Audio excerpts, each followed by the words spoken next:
King Solomon, a name that has echoed through the corridors of time, whispered with admiration in the West, and revered across the world. But who was he really? A king? A sage? A man whose wisdom shaped nations? To understand Solomon, we must step back nearly 3,000 years into the golden age of ancient Israel, when the land was united under a single monarch, a kingdom filled with promise, prosperity, and also the weight of great expectation.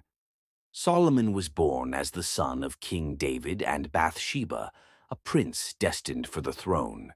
From an early age, he witnessed the triumphs and trials of leadership. He saw the burden of ruling a people, the joys of victory, and the sorrows of loss. Yet, even as a young man, Solomon displayed a keen intellect, a heart attuned to justice, and a curiosity that reached beyond the ordinary. He studied the ways of men and nations, of nature and the heavens, learning not just to observe but to understand. When David passed, Solomon became king.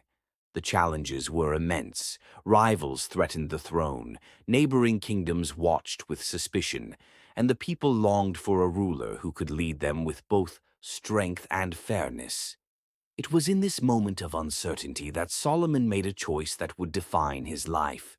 He prayed, not for wealth, not for power, but for wisdom. He asked for the ability to discern right from wrong, to govern his people with justice, and to bring peace to his land. And wisdom the Lord granted him. Solomon's wisdom became legendary.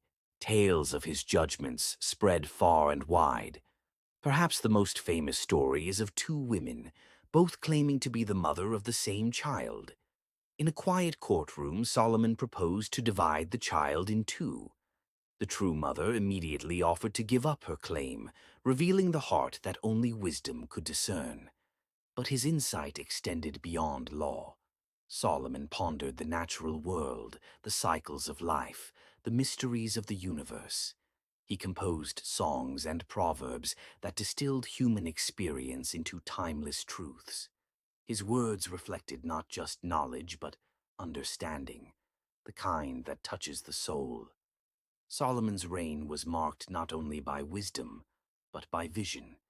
He built the great temple in Jerusalem, a place where heaven and earth seemed to meet, where the people could gather and feel the presence of the divine.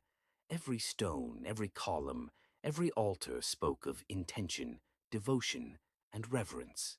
Solomon believed that the beauty of the world mirrored the harmony of the heart, and in creating such a place, he sought to connect humanity with something greater than itself.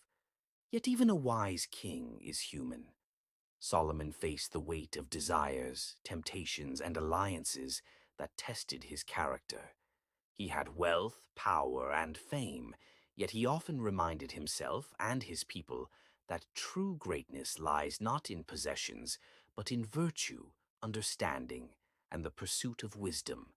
He reflected on the fleeting nature of life, the cycles of joy and sorrow, and the eternal truths that endure beyond a single generation. In his contemplations, we find a mirror for our own lives, a reminder that wisdom is a journey, not a destination. When Solomon passed, the kingdom he built remained, and his proverbs and teachings continued to guide kings, scholars, and seekers alike. His legacy is not only in grand structures or mighty wealth, but in the quiet truths that whisper across time, that justice is greater than power, that understanding surpasses ambition, that a life devoted to wisdom leaves a mark no sword can erase. So who was King Solomon? He was not merely a ruler, not only a builder, not just a poet of the human heart. He was a man who sought understanding, a king who sought virtue, and a teacher whose lessons endure to this day. 3,000 years later, we still call him wise. And in the quiet moments, if we listen closely, his words invite us to pause, reflect, and consider.